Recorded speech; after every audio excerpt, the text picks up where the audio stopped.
beektaa? Akkamiin godhe? Tafiika dhaabaa laalaa jira. Akkamiin intu meemaanii najjeese maa ilma Bakka geessitee ilmoo sadii nutti himi ilaalama. Ani akka isin amma kana adaa'uu ni najjeesa. Ajjeesuu yaada qabda. Laamush ilmoo dheeja. Isa mataasaa. Dabbar muka takkaa isa ajjeesee takkaa ibsa ajjeesee takkaa si ajjeesee suma kana. Assalaamu alaikum warahmatullahi wabarakatuh. Kabajamtoota hordoftoota keenya akkam jirtan nagaa fayyaadhaa jirtu nagaa. Egaa soomanaa solitti hin deebine asiinin hunda bakka takkatti salaamtaa isin jechuu barbaada. Itti soomanaatis baga rabbitti isin hin gahee dhiigaas baga rabbitti isin hin gahee jechuu barbaada. Egaa hordoftoota keenya aroomina deebise akkuma beektan Muraad haadha warrasaa dimaashii xiyya ta'an hedduun na biratti argama. Amma duru isaa wajjin viidiyoo dalageetiin ture. Kanatti aanu immoo jaarsa isaanii jaarsa isii summii nyaachistee jechuudha. Jaarsa nuun hin jiinnuti. Akkuma agartan viidiyoo irratti agartanii turtanii mucaan duruu gahee dhiiga haqqisee waa meeqa ta'ee an dhagiyee ciyaaru addaan fagoo galle. Kanaaf isaan kana yaammadhee ammaan durallee viidiyoo Muraad irratti naafi isaan dubbiin gala deddeeffataniitiin haa wajjin wal lolanii firraa ana kana na jibban ammallee osoo isaan na jibbaniitiin bira taa'aa jira dirqitti rabbiin khayrii dalagaa jee mire an ammoo khayrii dalagaa masgiida akkiin siin jee masgiida dhaqii dalagaa dhume qalbiin isin khayrii nurraan galchanii masgiida dhaqimee nurraa awwayin isin ani dhaan namni tokko nuti waa meeqa walii qabna obbolummaa rabbii walii qabna. Nuti obboleessan qabnu hay deemka maaf dararta obboleessa keenya akka qabnu biyya dhiibnee dhufne. Beelleetiin dilamu garaan qalbii si qabu. Ayaati maali? Hoggaa Muraad bira faa jirtu akkasii nu daddarbitee maali humna nurra laallachuu jirta moo maali silaa uummata garaa qabu akkasii lafarraa ariitanii faalmoo nuti. Dhiifama obboleetii biyya miira keessaan galee akkuma obboleessa miira keessa galtee miira keessa galee yaashaa teenya. Inni miira keessa galeeti akkasitti nu daddarbee Muraad ishaan nama. Meenatti nan jabina. Kana qooraa jechaan nu daddarbita aboo. Yaaboo akka fe'isaatu abbaa mana keetii. Wallaahi lamata jecha kana naan jettee naaf itti walii lolchiise lamata jecha. Feeruusaa ta'e. Hedduun isin kabajaa isin dumaashota keenya. Rabbi sodaadhaa. Ni sodaanna rabbi. Wanni isin daleeytan kun waan sirriiti. Rabbi ni sodaanna dhaggeeffadhu. Waan sirriiti fe'ii. Rabbi ni sodaanna dhaggeeffadhu. Rabbi ni sodaanna. Inni yoo kabajaadhaan silaa jaartii isaanirraa fudhate. Arra dunuun dhuftu beeku. An jaartii xiyyenaafeti jee gaafa kan sababa ibsaa sababa Muraadiin akkasinarra deemanii isaan dinarra bobba'anii isiin dhufnaan bara akkasitti karaadhaan nuuf fiigan akkasiin nu cafaqan san isin mul'achuu dandeen kan nuti garaa qabnu bara mana kana keessa guyyaa meeqaan qabnu hidhani san isin dhagamuu dhabdee ta'e inni ta'u wanna nyaatee haakama dhaqee san isin mul'atame amma santu isin mul'atee ati obboleettiin qabda. Obboleen hedduu jira. Oddoo jira lattemi ati obboleettii tantee silaa hulaa itti cufanii manuma kana keessa qixaaxanii guyyaa meeqaan tapha ammaa maddeen qoonqoonyaan dheebuun nu fixee maali baa nuti jireenyaaf dhufnee bara. Gumana kana Hai. Kijibaatu baree kijibaaree nuti bilaashitti waan kan dalaynee lafarraa kaanee. Akkana yoo akkas ta'e himachuu qabda malee namni nama qaba. Nama kamitti lubbuu namaatti kamitti taphata. Gaariidhaan nu kun. Dhaggeeffadhu. Ayyee. Laalaatti nama nuti lubbuu sareeti. Kabajaa firraan balleessin. Yaa bu'aan kabajaati isiniin kabajalle. Dhaggeeffadhu. Namni mana kana keessa bilbila nurraa fuudhanii ani sii fidnaan ilmoo maaliif dhiiftanii dhuftan je'ee as keessa telefoona nurraa fuudhanii agabuu nu oolchanii guyyaa meeqaan tapha gumbuu mana kana keessa nu oolchanii kan oodii fi ibsaa nu bira dhiisee bariisaan baasee nu biraa nuti mana keessatti dhaa guyyaa lama oollee guyyaa sadaffaa birraa dadhabnee nama irra dawwallus hin qabnu nama qoonqoo nu olkannus hin qabnu mana kana keessa kaftaaneeti firraa isa firraa waaqoonee hanga inni nurraa gaggabee yookiin dawwaquu nuti kaanee firraa yaanaa beeltee nu fixxee yanneeti malee Muraad barree wanna gooneetii miti bara waa biraarraa isa gooneneeti deeffatu waan isa waamne. Ammoo ani wanni takka wanni na arse ni beektanii. Nuti ajjeechaa akkamii qulqullitanii fi. Nuti isa ajjeesuuf miti bakka sandalee ni beekta. Nuti qoonqoodhaa bar qoonqoo malee namni bar hin jiraatu. Inni si bar jechu gochuma ajjeechaa sun duratti sun manurra raawwatee bar. Namni namni guyyaa lama qoonqoo dhaba bishaan dhaba haadha waannee kan cufte kun nu keessaa dhugde waan liqimsu nu kusaa dhabne namni isaa kana ofirraa gaggabsineeti gabbaanee qoonqoo barbaadannaa maftaa irraa furannee jenneeti waan kana goone mala nuti mush muraatti hammeenya biraa irraa qabaannee nuti lubbuu namaa baasuudhaa fi miti kakaroora qabne jechuudha. Amma duubamee itti shullee eeggachisiisa gootan mee dhagaa gaashaa artist dumaashitii isinis dumaashitii ani kabajaa laal fayyaa teessanii fadha gammachuu teessanii fadha ammoo dhagayi garaan itti gammadammu waan kana ammoo gurbaan kun du'arra deebi mustashfaa dhaqeeti du'arra ga'ee harka rabbii keessa jira amma shayinaan isinitti dhufne dhaggeeffadhu mee wayii siima shayinallee nu keessa dhuftu gisee isin loltanii akka nu darbitanii gamas nu darbitanii akka laalamlee fudhadhu akka gara caaf godhi qabiyyuu isin jettan sani dhabuun barbaadee maaliif jiyaasaa natti fiigini maaliif naanchi sababni isaa namni garaa qabu beela obsuu hin danda'u namni garaa qabu waa hunda nama feesisa namni duuba nu silaa warri harka rabbii jiru namni silaa nuti waan akkanaa kana dhalaa biyyaanaa kararra jirra karaa rabbii kanarra jirra akka rabbii itti nu baasuu hin beeknu silaa kana raawwachuu hin qabnu beeke maaltu nu raawwachiise beekta beelooyineeti akka taanu dhabnee afaan nu goggogee bakka itti gabbaanii fincaanan hin jirtu kana hundi isaa maaliif hammeenya maaliif walii qabnaa tana hundi nurra raawwatan. Isaanis badii qaban. Dhaggeeffadhu jaartii xiyyanaa fi diinaan jee bakka isiin jirtu hin beeku rabbi natti hin beeku ilmoo isaa bakka jirtu hin beeku si waliin marii qabdi ilmoo fi telefoon isiitis qabaa baasinaan jedhanii lubbuurra na dhaabbatan naa dawwatu. Silaa ilmoo isa geessitan. Abujjiin jira gaafa isiin ilmoo fuutii isin bira hin jiraan.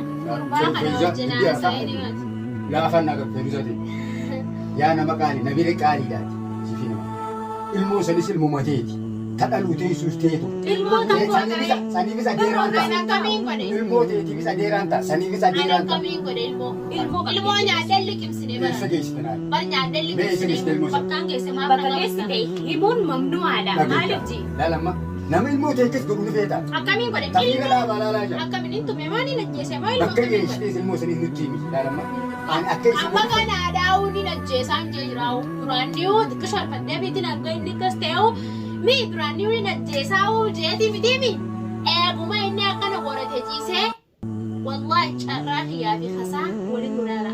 Ilmoodha ajjeesuu yaada qabda. Naamush ilmoodha ijaan duraa ta'e ilmoon daa'imaa bar maal beekti isa mataasaa. Ammallee ajjecha guddaa. Ajjechaa miti dhaba qadiyyaa akkamitti dabaramu ba'i takkaa isa ajjeesee takkaa ibsa ajjeesee takkaa isin ajjeesee suma kana bira taa'u kan isin sadee keessa. Tuncuftii ooltee isaanis dubbisee na dhagaye yoon karaa nagahaatiin wanni kutan deebisu wanni kutan kutan. Isin dukkana sassaabdanii gootee qadiyyaa nu dabbaru yaatanii jira. Waadaan isin iseen isin ammoo waa hin biyyoo finna. Dura isin fayyaa teessan dhufuudhaan fadha. Siifi jaarsi keetis, isiifi jaarsi siitis, anaa fi isinis. Nuti nagaa taanee achi booda ilmoo dabarra. Ilmoo silaa'u isinis ilmoo dhabuutees ilmoo ni miiti jee yaadu fe'u. Amma ilmoo san miidhee deemti.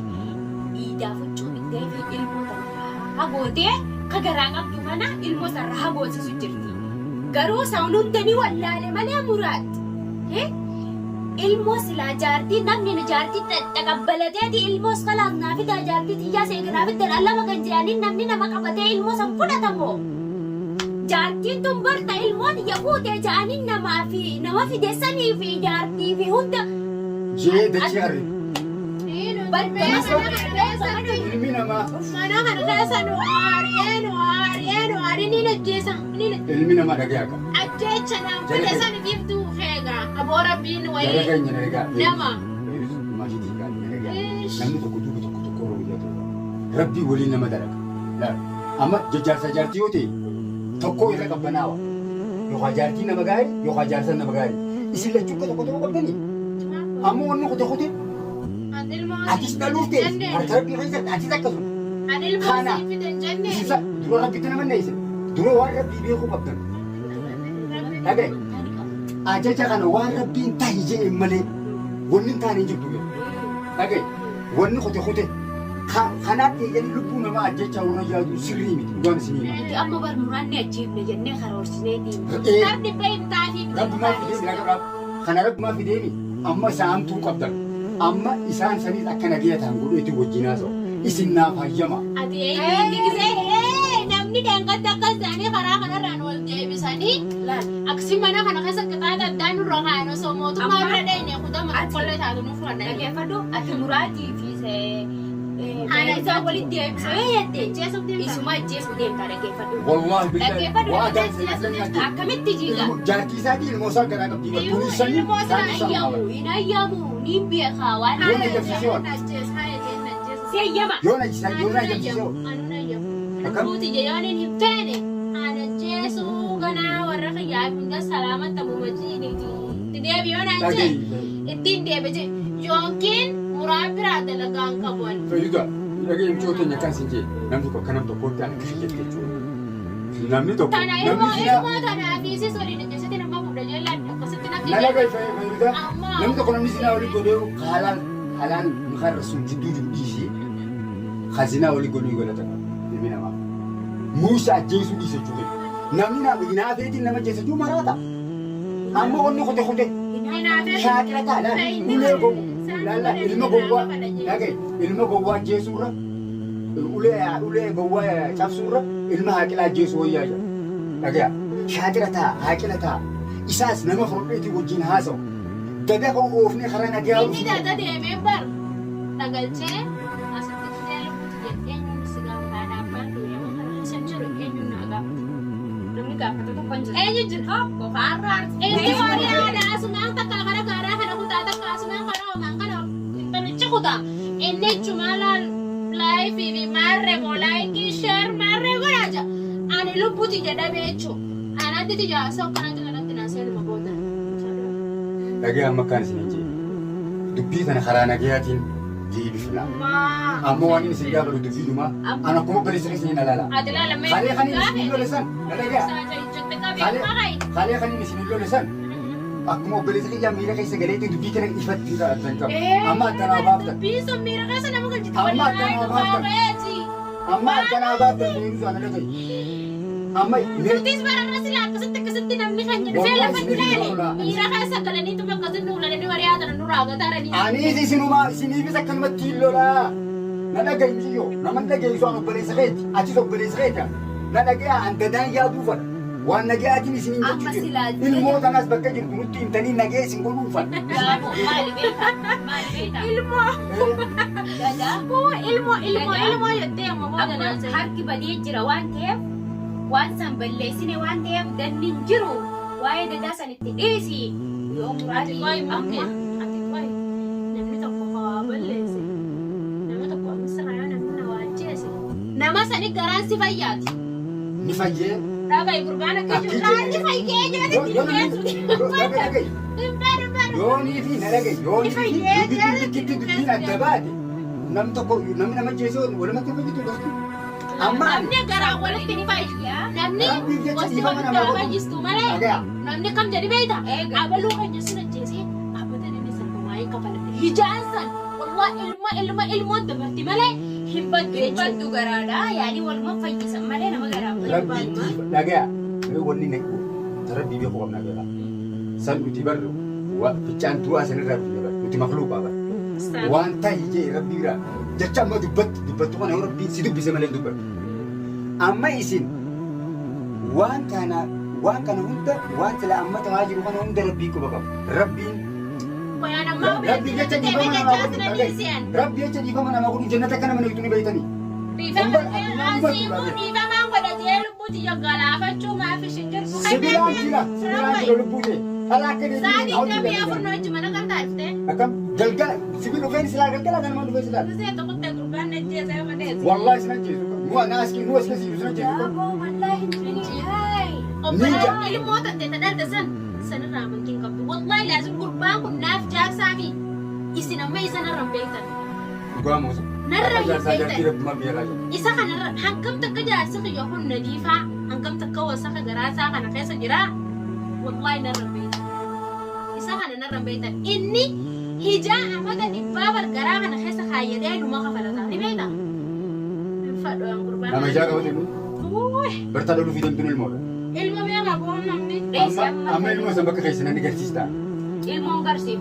Aminaas maan kafalattee baararraa yoo akkana dhufte dullatiisan hin agarsiisu. Ifi ilmoon fayya qabdi. Ilmoon alhamdulillah fayyaa jaalatti kamiin godhan. Fayyadu jaa. Ilmoon nama garta jaa. Ilmoo Daa'ima sana akkamiin? daa'ima akkamiin godha? Daa'ima xiqqishaa sana akkamiin godha yoo taate illee nama gurguddaa waa godha malee ani daa'ima makluuqa irraa Amma duba yaadni keessan maali yaa asirratti? Waan amma daadaan isin jidduu yaadaa jeetiin reemmee yaadni keessan maali asirratti?